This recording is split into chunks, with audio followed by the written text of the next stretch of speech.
Hello my friends, ഇന്നത്തെ പരിപാടി കുറച്ച് പുട്ടുണ്ടാക്കുന്ന പരിപാടിയാണ്. രാത്രി പുട്ടും പഴവും പപ്പടും കഴിക്കാനുള്ള പരിപാടിയാണ്. അപ്പോൾ എങ്ങനെ ഉണ്ടാക്കാൻ നമുക്ക് നോക്കാം. അതിനുവേണ്ടി നന്നായിട്ട് പുട്ട് നനച്ച് കുതിർത്തി എടുക്കണം. ആവശ്യത്തിന് ഉപ്പിട്ട് കൊടുക്കുക. വെള്ളം കൂടാതെ ശ്രദ്ധിക്കുക. വെള്ളം കൂടിയ പണി പാളും.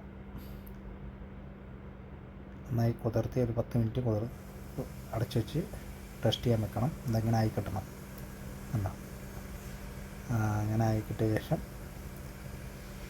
നമുക്ക് കുറച്ച് നേരം 10 മിനിറ്റ് റെസ്റ്റ് ചെയ്യാൻ വെക്കുക. അതിൻ്റെ ഇടയിൽ നമുക്ക് തേങ്ങ ചിരവി സെറ്റാക്കണം. തേങ്ങ ചിരവി എടുത്തിട്ടുണ്ട്. നമുക്ക് പുട്ട് അതിന് തേങ്ങ ഇട്ട് കൊടുക്കാം. അതിന് ശേഷം കുറച്ച് കുതിർത്തിയ അരിപ്പൊടി നമുക്ക് അതിലോട്ട് ഇട്ട് കൊടുക്കാം.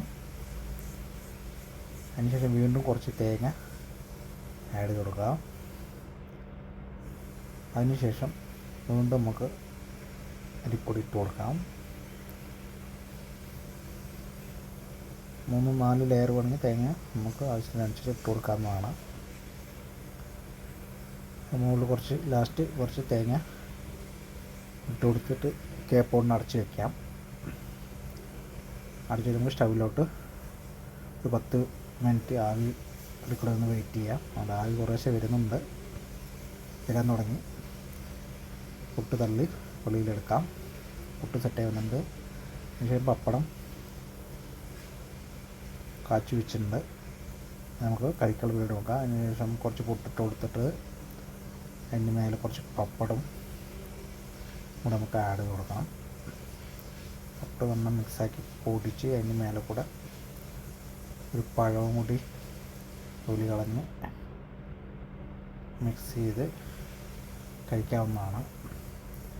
പഴം നല്ല പഴുത്ത് വേണം. അതുകൊണ്ട് കുറച്ച് പഴുപ്പ് കുറവായിരുന്നു. കുഴപ്പമില്ല, അഡ്ജസ്റ്റ് ചെയ്യും. അപ്പോൾ എല്ലാവരും ട്രൈ ചെയ്ത് നോക്കുക.